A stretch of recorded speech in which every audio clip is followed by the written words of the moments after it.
Hello, everybody. Cedric and CJ here, CRWC, and we will be reviewing AEW Dynamite. This is their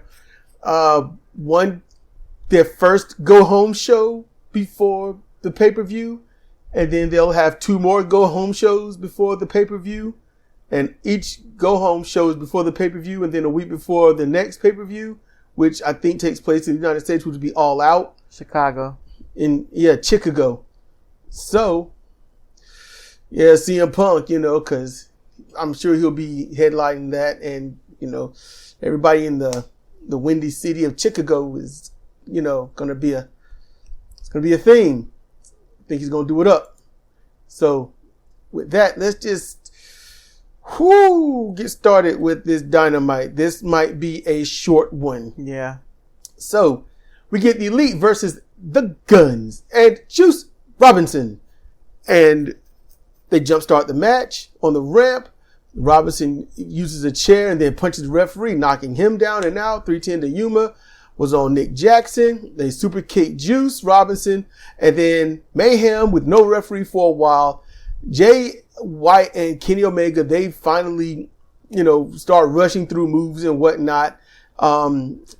Kenny plans another knee strike, but Konosuke comes in, hits him with a lariat. FTR walks out to the ring, starts fighting Juice and Jay, and they fight off. Mm-hmm. And, it ain't like they try to beat them down and then own the area and help everyone out and even the odds or get an advantage, just fight off. So Konosuke talks trash to Kenny for a little bit, and then they start fighting in the ring. Well, Konosuke can speak Japanese to Kenny because Kenny's fluent. And remember, Kenny Omega was going to move to Japan until they started AEW, and he had to. I'm sure they was mad at him. Konosuke escapes Kenny's finish, and the crowd boos.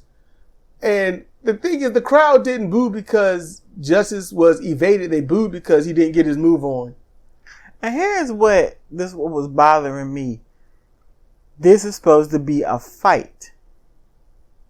Okay? Yeah. It's supposed to be a fight, and then you break out a wrestling move. I think that's silly.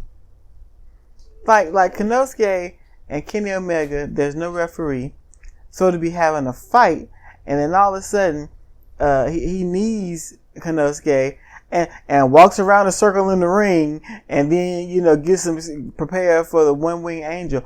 I'm like, this is dumb. It's not, if you fight in the street, it's not what, you don't run around in a circle and then prepare for it. It makes no sense to me. I thought it was terrible. Yeah. Now, here's the thing. When in an actual street fight, I'll tell you straight up, when someone feels that they're superior to the one that they're fighting and they get some blows in, they'll back up and they'll be like, man, you don't need to be going with this. You need to back up off me. And they'll probably, and it's weird, but it'll be a little showmanship, a little showboating and whatnot. But they don't take their eyes off their opponent, though. They don't do anything too stupid. I've seen that enough times. And then I've seen where it's a bull rush and whoever's on top is the one strangling the one on the bottom. I'm like, I don't know how you teleported from here to 30 feet away in a ditch on top of someone strangling them, but okay. It was weird because I saw the fight begin and I'm like, wow, they got over there pretty quick. Probably because I didn't really care and I just looked away. Okay. But after that, MJF sits down with Renee Paquette. He cuts a good babyface promo, puts himself over like he should. He called himself a chav, which he is. And for those that don't know, chav is a British slang for counsel, housed, and violent. So you have been done something stupid, and you have been spoken to. You have probably been put in a system of calming down or jail or prison for a stint or a while. And when you come out, you haven't changed a bit. You're just the same idiot as you went in or before you went in.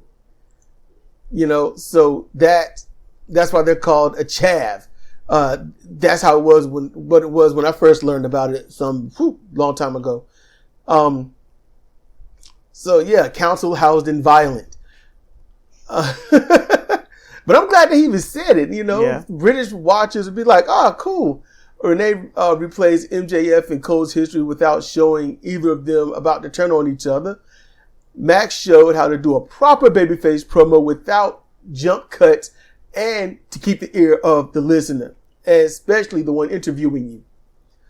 So MJF showed how it's really done. And then we get the next match, which is Goon versus Rey Fenix. Goon won with the rear naked choke and scissor lock. We won't go watch that match. Nope. We're going to watch 20-some minutes. Didn't care for either. Rey Fenix, if he's going to fight the American style, he's somebody to watch. He is. If he's going to do, when he does the American style, he wrestles somebody that is less experienced and he's going to call the match. He's really fantastic in the ring. Yeah. He really is. I'm not going to say he sells well, you know, but he's really good. Like, legitimately, he's a joy to watch. Like, straight up, just like, oh, it's Rey Fenix. Oh, he's going. What's he doing? Oh, he's going to lead this match. Okay, let's watch. It's automatic. But after the chokeout, the BCC run in and they attack Phoenix. Yuta takes forever to do anything with the crowbar so that the next moment can happen. Kingston and Penta, they walk to the ring.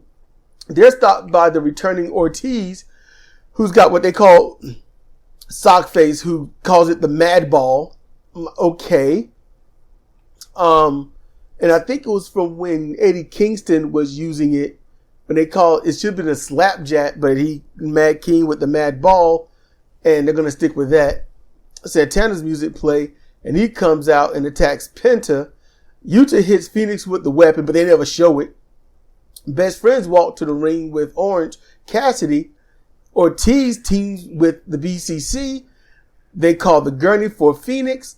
In the back with the ambulance gone, Renee tries to talk to Eddie, who blames her husband and says that he's going to fix it at Wembley. And I like the way he and Renee interacted with each other. Yeah. I really like that. They reacted like old friends in a messed up situation. Yes.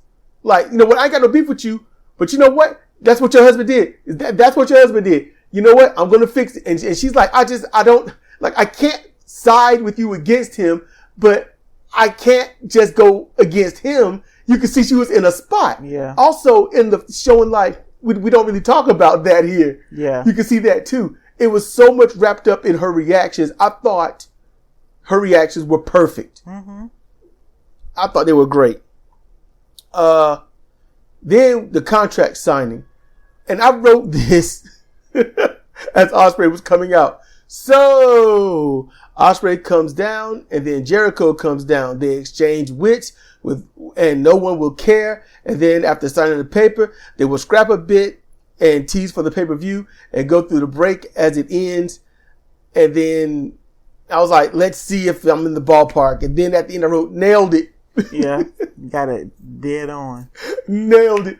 Now, granted, the context of what they spoke of, no one cared about.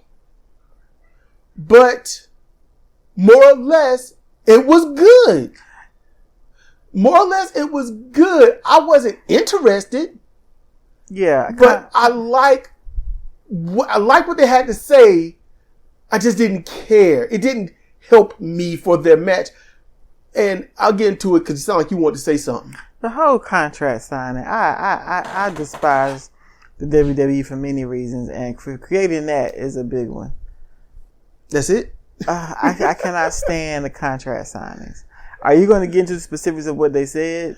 No, but okay. To gloss over it, they literally did what AEW is good for doing right now, and that's like no kayfabe, or they lie to add more to what people already know. But they're like, Jericho says he called Ospreay up and was like, look, you need to calm down or you're not going to be doing this much longer. You're going to end up paralyzing yourself and whatnot. Granted, Jericho probably never called him at all.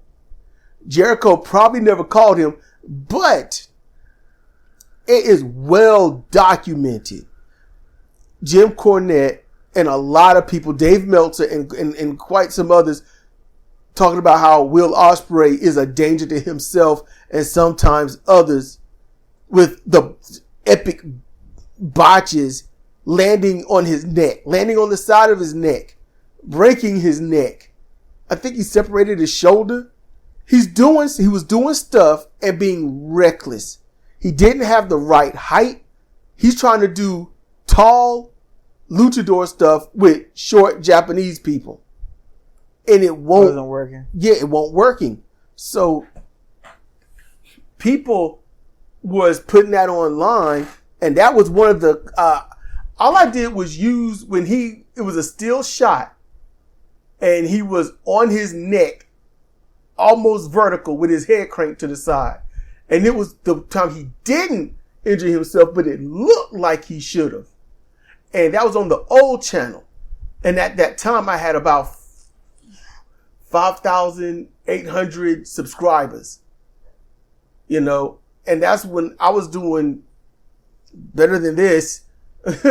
But yeah, and New Japan flagged it. It was a still shot, you know. And what's so bad is it was somebody's phone. I didn't use, you know, that. I used it. It said cell phone shot. It was in it was in public domain. That's where I got it from, but it still got flagged. So it's stuff like that. But they certainly, you know, talked about Will, and Will hadn't necessarily calmed down. Not really. You know, taking those crazy bumps from Omega, taking and doing the Poison Rana and stuff like that.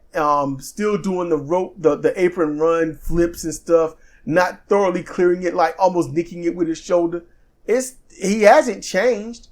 Now, I want to go into something else about this. Why their words got no teeth.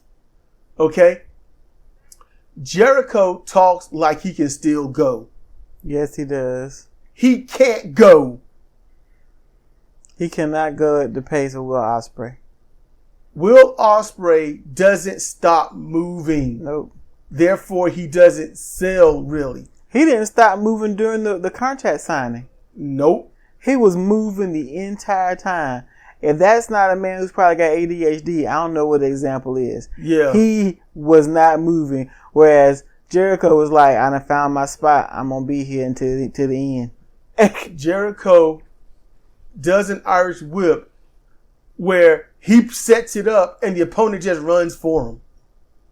I have been seeing that recently. Because I haven't cared to look before. But it's so obvious now. Jericho doesn't do flips. Jericho isn't speedy enough to keep up with Ospreay's style. Just isn't. And Ospreay would have to really dumb down everything about him and wrestle like an old legend that can still do everything he did as a little kid. That's probably what he's going to have to do. So this match here, if they did it right, it would look amazing, but they're not. And I'll go over that so fast. Basically, Ospreay does what Ospreay do, basically running circles around Jericho. Jericho, the veteran, the one that knows all the tricks and trades to this game, he's the one that can counter things so quick and yet so devastating that it equals anything that Ospreay may do. That's what they need to do. But they're not. Jericho could almost be stationary. It will look bad, but if they make it look good, it'll be passable. Jericho isn't going to go 100 miles an hour for 45 minutes. He'll give you 100 miles an hour for about 2 minutes. And then he's going to drop to 50 for about another 10. And after that, you're going to get him about 25 miles an hour. He'll be doing a move and walk around and strut for a second, then do another move. Yep. So that's why this match has no teeth for me and for Cedra. And something else that bugged me is he was talking to Will Ospreay and, yeah, you wouldn't be here if it wasn't for me. I cold called you and told you, hey man, you need to calm down. I am tired of this shtick from him. Yep. He has used this so many times. I get so tired of hearing how he is all things to all people. And if it wasn't for him, nobody'd be nowhere. I like that Will Ospreay said, he talked about his legacy and everything, Jericho's legacy, and basically said, all of that is nothing more than rocket fuel for me to propel myself to the top. Mm-hmm. I'm like, nailed it. Yeah. Good. Ospreay, I'm going to say this. He has beautiful stature. He does.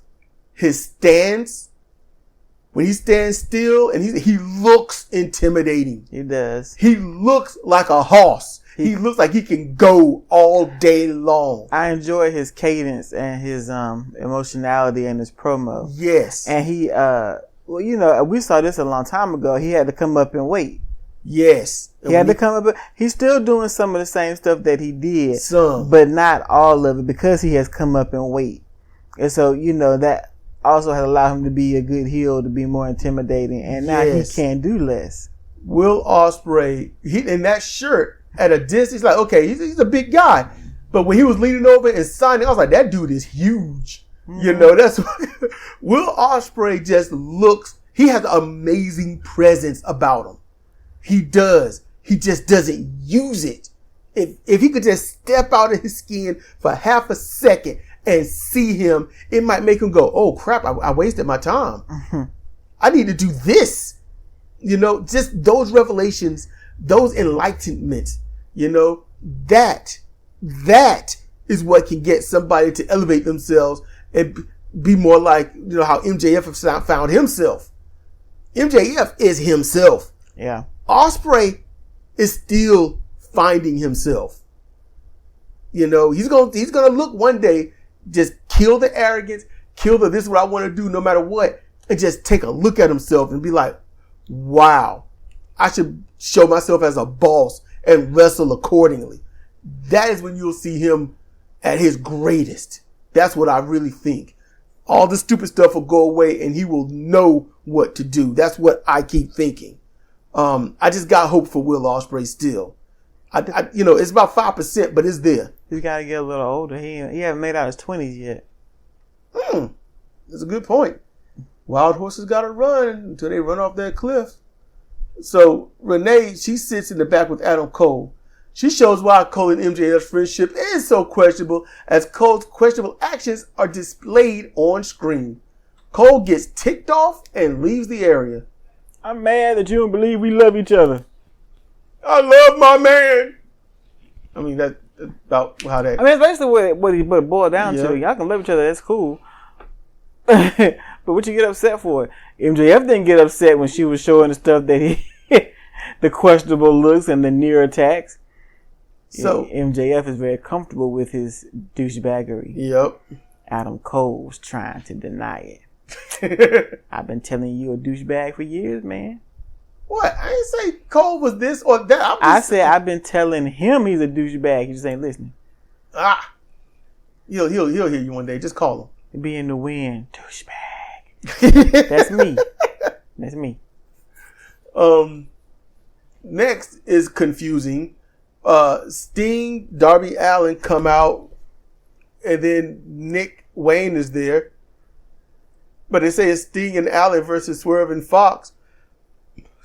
But Sting wasn't there. Said it's a grudge match. Sting was out the ramp when they came out, and then he was gone.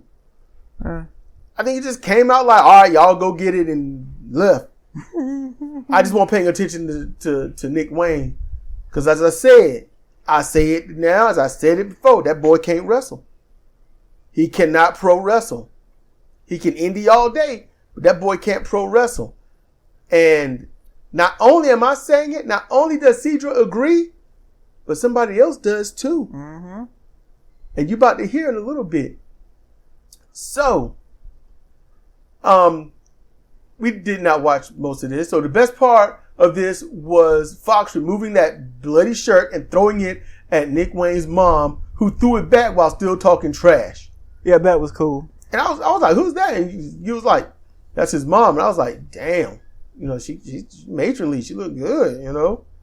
She looked, I was like, she could be almost his age, you know, but yeah, that's her son, cause good grief, as you called it. He looks just like her, the same nose, the same eyes, set the same distance apart, same color. I mean, that is her boy.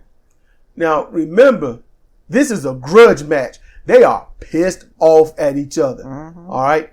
But I noted this. She can work better than her son. Mm-hmm. Still, this whole match is, I'm so legit ticked off, I'm going to perform stunts. That's all it was. Yeah. I'm so mad. I want you to go outside the ring. I'm going to throw myself at you. Nick Wayne took, I think it was Fox, down to the mat and threw some Bugs Bunny haymakers. Oh, that was terrible. You could hear the slapping sound. Yep. He should have grabbed Fox by the wrist and aimed for a shot. That's what he should have done. That would have looked better. But... some sort of payback for being left bloodied in your own ring. Yeah. You're going to leave me all bloodied up and make me... on your shoulders. Bloody me up, take my shirt, leave me in a pool of blood, and make me call my friend for you to harass. Mm-hmm. And then I'll be mad at the people that was in the ring with me that got thrown. I'm like, y'all ain't going to come in and help me? Really? Really? Take these slaps. I'm so angry. So, Nick Wayne pins AR Fox with a European clutch while Darby held Swerve at the rope. So Swerve couldn't break up the pin. So that was nice. He couldn't swerve while he drive. He couldn't drive while he swerved. Exactly. So then Darby and Nick, they walk up the ramp. Note of LOL. Sockface says, what a head on Nick Wayne's shoulders after a beating like that uses a wrestling move to surprise AR Fox and surprise Swerve Strickland. Yep. That right there shows that everything, this is his third match. In the first two matches, there was no wrestling.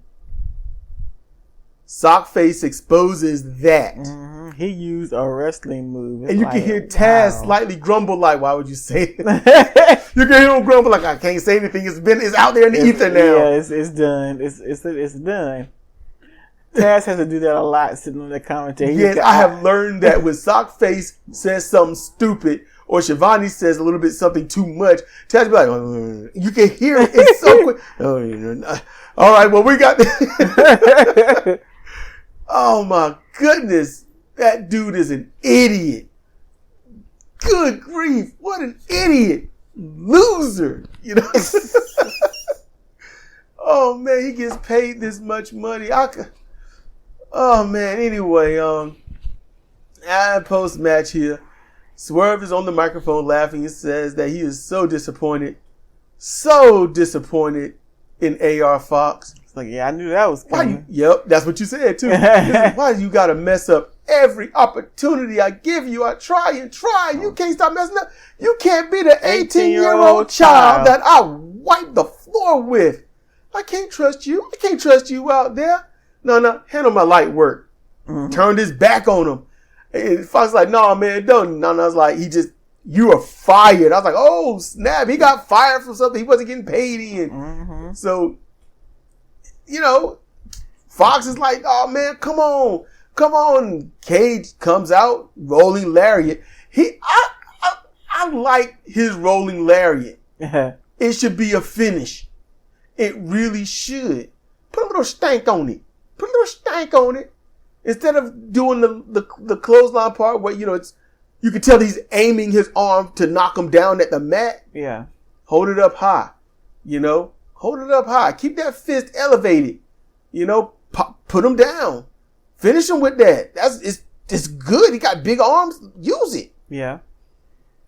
So then Sting and crew come back to the ring to protect Fox. Alan gets on the mic. It's like, I still love you, man. I'd be like, nah, bruh. Mm-hmm. Nah. But then he's like, what you gonna do, Swerve? What you gonna do for the pay-per-view? You got nobody. Cage and Lucha walk out. Oh my goodness. Cage cites. No. It's like, Nick, and Cage misspoke, but twice. But he covers it up so well. You have a father, but he's dead. He meant to say you had a father. But he goes, you have a father, He pauses, but he's dead. But your father's dead. I'm like, here you go again. Man. It's the whole Jungle Boy thing again. Yep. And it's like, your father, Buddy Wayne. I never heard of him. He must have been nothing. Must have been a sucker-ass just wrestler. A talentless hack. Yep. But, everyone seems to latch on to me when they need a father figure, so I'll be here. Christian was talking, and he got tongue-tied, and it cut him off, so he used the next half second to look out and say, you all be quiet while I'm talking. While I'm conducting business. Yes. Christian Cage is a mega heel. Yeah, and that was a very good promo he did. I have to give him his credit. That was Jeff Jarrett level heat getting. Yes. And I wrote Nick is too small to charge Cage alone, so he has to stand in the ring with no rebuttal.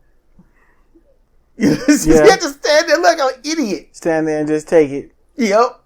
He didn't talk. He was just beside himself. I'm like, bruh, I'm going to have to get destroyed because I'm running up there. Yeah. I'm running up there, bruh. Next we got Bucks and FTR sit down with Renee Paquette, who is everywhere. She was a busy woman. She was the busiest person on Dynamite. The best part was Matt asking Dax, like, how do you feed your family? And, that was one thing. Then he says, how do you feed your daughter? And Dax, I don't know if anyone knows this, but it's odd. It seems to be a North Carolina thing. When you rub your nose or your mustache, rub your head and be like, and lower your head and be like, you don't need to be talking about that. Mm-hmm. I only seen people from North Carolina. Look, Ric Flair is from Minnesota, but after he had moved to Charlotte, North Carolina, it had been like 5 or 6 years. He started doing it. I don't know why. This is the thing, but it is. It's weird. I've done it a few times, and when I saw it, I was like, "Oh crap, I've done that." I've seen others do that. I don't see others from other states do it.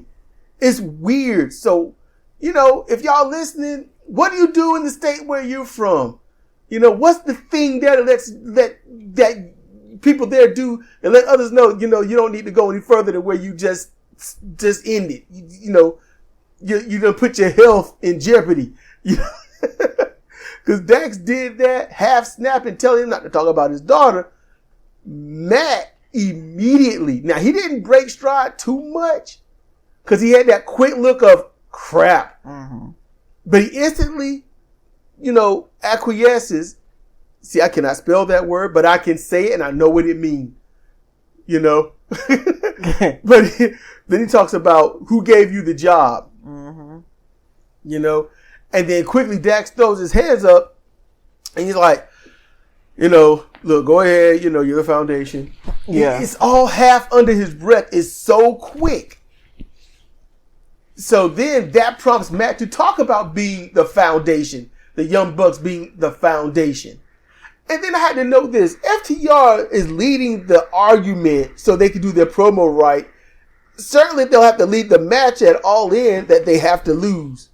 When I learned that the Young Bucks is flying in a lot of family and a lot of friends to watch this match, I was like, wow, you don't do that if you're going to lose. Yeah.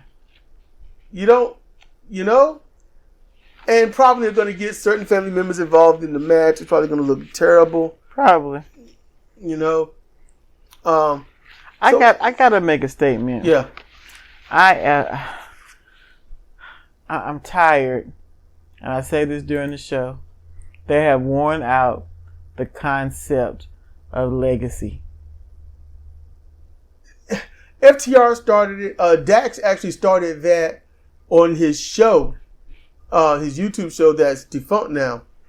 But that's where he started that. He's like, we're trying to build our legacy. These last years, this is us solidifying our legacy, and we're going to try to do the best that we can in these next 4 years to do so. That's what he said. It started there. And then it became a separation. Those that take the business and themselves seriously was talking about their legacy. That's what, and they got about 4 to 8 years left before they're like, you know what? I think I can't do this anymore. Yeah. you know? And now everyone else is talking about it because it's a buzzword. But those that spoke of it, they headline Collision. Those are the ones that, you know, they're legit talking about their legacy. You know, the Young Bucks, they ain't so young. They're still doing their things, just not as fast as they used to. Yeah. And they're talking about their legacy like, oh, we already solidified our legacy, yada, yada. They talk like idiot high schoolers. Oh, you're trying to make your legacy. We've already did it. So it's basically crapping on them trying to leave a legacy. But the thing is, they're trying to show this difference to the fans. But, you know, Dax, they already exposed that them and the Young Bucks are really good friends. That, you know, so that kind of makes it suck. Yeah, like, you know that a lot of these wrestlers are friends. You just don't want to know who. So when there's someone turns on somebody, it kind of makes you go, oh, crap. Yeah. But, yeah, this... It's like everybody's using the concept of legacy in their promos, and it's just getting tired. Yeah. It's getting tired. Everyone's using it. The most serious ones, I don't mind them using it. I really don't. But others that have not taken professional wrestling seriously, and they just do carbon copy the same cookie cutter crap all the time, then I don't. I'm like, you're just saying it because it's a buzzword. And even for the ones who take professional wrestling seriously, we know that you take professional wrestling seriously. Yeah. Yeah. Your promos have to change, right? I mean, and I like how they harp on Dax with that. But Dax is a babyface, so he's going to mention those things. You know, mention some stuff about the people you're wrestling. Yeah. Kind of hone in. Yeah. Because when you start recycling the same thing, just like with Jericho, it's tired. It's tired. Okay, we know how you feel. You know, just go wrestle. Just be about it and wrestle. Yeah. I can't disagree with that. I really can't. Let's see. Next, we got Ruby Soho versus Sky Blue, which I was like, why? You know, I was just using the opening parts of the match, and then I look up, and I see Sky Blue doing the second thigh slap on a weak kick. It was so weak. It was so blatant. I'm like, what? She is so... Every time she does good, she might do good the following event, and then after that, trash. She's so inconsistent. I'm just, look, Sky Blue to me is just nice butt cheeks to look at, and that's about it. But she's so annoying, I just skip. I don't care. At first, I want to see her skill. I want to see what she do. Then I'm like, well, at least she's booty. And now that's not even good enough because this right here did it. I'm like, I do not want to see your stupid thigh slaps trying to look like these weak kicks and barely touch. Yes. Ugh. Do not waste the hip energy to throw a kick that looks sorry. Just terrible. This guy nearly wins. And then Shockface mentioned her defeating Ruby twice in her AEW career. Uh-huh. After the kick out, Sockface says Sky winning would have been an upset. How's it an upset if she's beat her twice? It should be almost old hat. God. Damn. I don't like him. It's like, don't y'all know that people are actually listening to what you say? I try not to. Remember we used to watch AEW with the volume down. We just talk about random stuff. Yeah.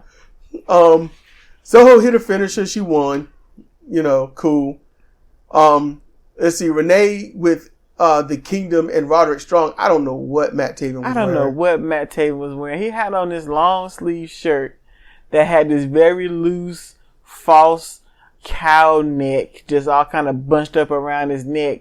And then the shirt had like a sickle-sized slit cut out of it that was trimmed in black leather stuff. Then you could see his chest to his abdomen. Dude, I was like, what? And Roderick Strong still walking around in that stupid neck brace. It's old. It's old. What's it been? 3 months? It's what it's saying. Like it's been 3 months of you walking around. It's been at least 2 months of you walking around with a neck brace and doing nothing. I mean, it's probably sweet because we know he's getting paid, but dang. My tibia and fibia was snapped when I was 18. And that healed in less than 3 months. They fractured. It's not like somebody grabbed his leg and broke it across their knee. Yeah, I was playing basketball and you said it was snapped. Like it was a clean. It was a clean break. Like it was attacked. It was. Give me that leg. Look. Technically, I did break my own leg, but I'm just saying it hurt real bad, and it was a clean break, no fragments. Lucky for that. Titanium rod, 4 screws.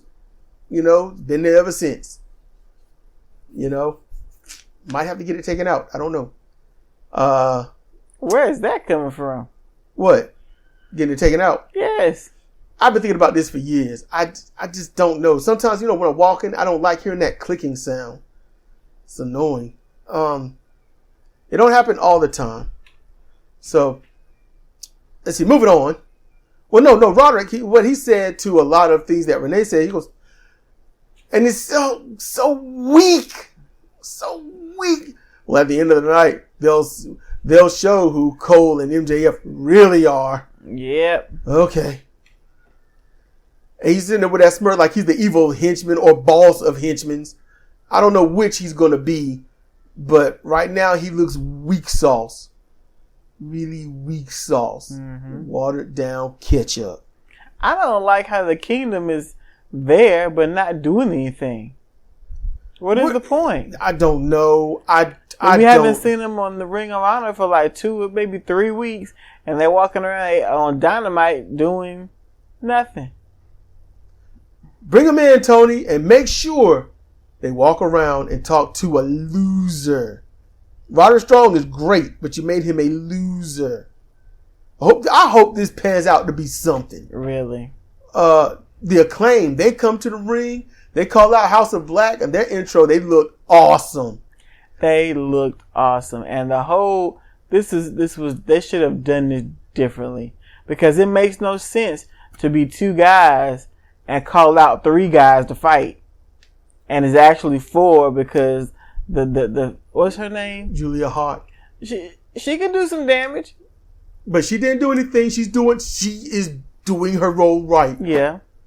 You know? She could, but she didn't. But still, they called 3 dudes that you wouldn't mess with in a lit alley, let alone a dark alley, to come and whoop their ass. It doesn't make any sense at all. It won't like that. Come down here, House of Black. You need to beat us down. It won't like that.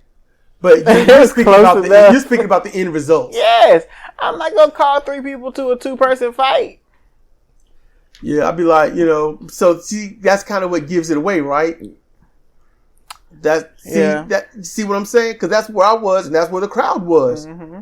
I'm like, I get it. How did y'all go stupid? But they're back to back in the ring, the Acclaim, so they can't be snuck up. And it's 2-on-1, and the numbers take over quickly. But after a short beating, the Acclaim music starts playing, and Billy Gunn walks out looking unbeatable. Yeah, I was like, okay, that's a juggernaut coming to the ring. Had on street clothes and man pants and man boots. Man, in case y'all don't know what man pants are pants are pants that aren't skinny.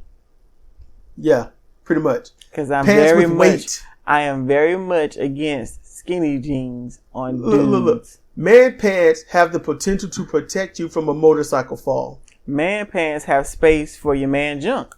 Yes.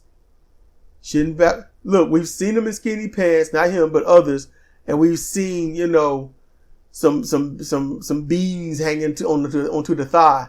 Michael Cole's skinny jeans are so skinny that his crotch don't even go all the way up to the crotch. The crotch of his pants has got to be about 4 inches below. Adam Cole. Who did I say? Michael. Adam Cole. His crotch of his pants is like 4 inches below where his actual crotch resides. Sitting here like, you been watching WWE? That's how interchangeable they are. You know I don't care, honey. I don't care about Adam Cole. But that, come on now. Come on. That's too far. Too far. So, have you noticed that? Him and his skinny jeans? Yeah. There's no space. I know. I'm waiting for him to bust open. There is space. They look like when little... I was thinking about where the legs are. I'm like, they just hold it on. Like, there's no space in the legs, but in the crotch, you got the apex where the thighs meet, and the crotch is like 4 inches below that. Like when little girls try to put on tights, but they don't know how to do it, so the crotch, they don't have the crotch all right yet. Yeah. I look. Nothing against anything. This is personal. I'm not trying to look at a dude's crotch. just saying. All right. So I hear what you're saying. It's just that's not my bag. It's obviously not his bag either. I don't know that. I just know me, and I'm gonna do me. And I noticed that he wear tight pants, and I usually leave it at that. And I'm not trying to look at that man's junk. That's not me. Hey, you can't see it anywhere, so it's all good. I'm gonna tell you what man's junk I looked at. That was MJF in MLW. When he put it on the ropes, he had no choice. Came right back from break, and I was like, "What the hell is that?" Oh, dude, he taunted the crowd. Eyes were there. He was taunting the crowd. He took the whole package had it sitting on the rope. I was like, "What the fuck?" That shit was so funny. I was like, dude, my eyes were there. Damn. That shit was so funny. But Billy Gunn, he cuts a good promo addressing that all that's happened, and that made him come back. And he says Daddy Ass is not here anymore, but badass Billy Gunn is. And I'm like, okay, different gimmick. What's the badass Billy Gunn? It's the same. He just looks different. He just dresses different. Sorry, I'm laughing at the offspring. That's it. What company was this with? WWE. Okay. Yeah. So then we get the AEW Ring of Honor tag team title match, Aussie Open versus the Hardys, and let's see, how do we put this? Look, they already stated a long time ago the main event, right? Mm-hmm. The winner of the tag team tournament will go against the Ring of Honor champions, right? The Ring of Honor champions, Aussie Open. So they already stated that it's going to be the winner of the tournaments versus Aussie Open.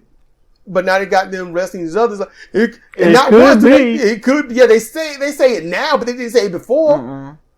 It could be the Hardys in the man. Oh, man. I'm like, you've already spoiled it in the beginning. I remember you saying it. There was just no point to this match. This match was okay. By and large, it was a good match. Okay, meaning they got their stuff in and they made it to the end, and that's saying a lot.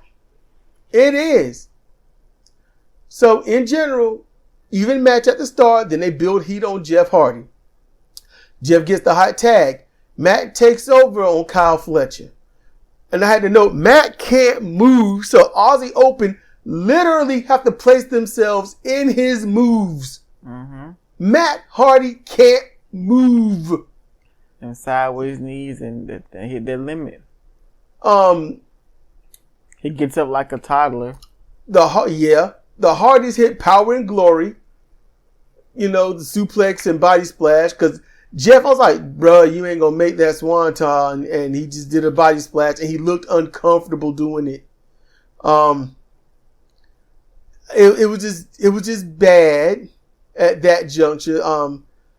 But at this point, the match turned around. Aussie Open, they win with one of their finishers. And Kyle Fletcher gives the same old promo he did in Ring of Honor and on Rampage. So then MJF and Adam Cole, they come out. They get in the champ's face. And then note, they are clearly shorter than the champs. Yes, clearly. Much shorter. Both teams fight it out to hype up 0 Hour. Aussie Open stomps them down and goes for the double clothesline. They get foiled, and the faces call for the double clothesline, gaining a massive pop from the fans. Davis, who they tried to get it on, Mark Davis, he evades, holding on to the ropes and getting out the ring. MJF raises the kangaroo kick.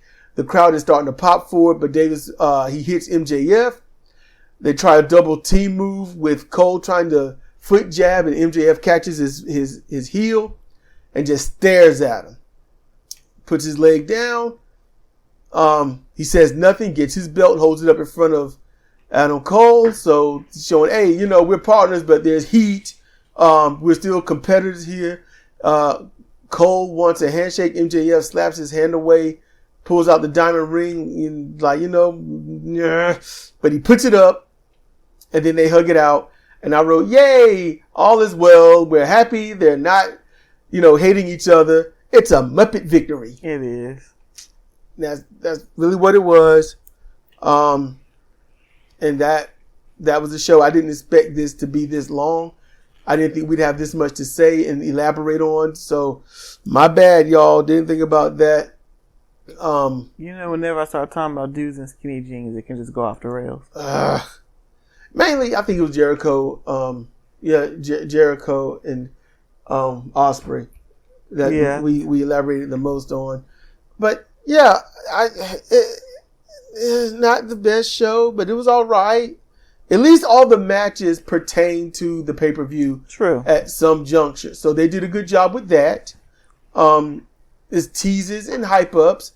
They did a good job, even if it was bland, even if, but they still did a decent job. That's about it. Matt Hardy needs to retire. Jeff needs to retire. Yeah. Or at least go away and heal up. Get whatever's wrong with them fixed and come back rejuvenated and only wrestle when it's needed. That's what they need to do. Right now, they don't want to go out like Ric Flair did. You do not want your last match to be how Ric Flair's was. Ric Flair over-prepared to the point he messed himself up. And it makes me wonder how he would have performed if he had hydrated. Yeah. And Flat said it bugged him. But yeah, he was trying to come in as trim as he could. But yeah, look, we're going to get out of here, all right? This has been Cedric and Cedric for CR Wrestling Commentary, All Elite Wrestling Dynamite. Look, we want y'all out there to be good, chill, be safe, and we'll see you next time.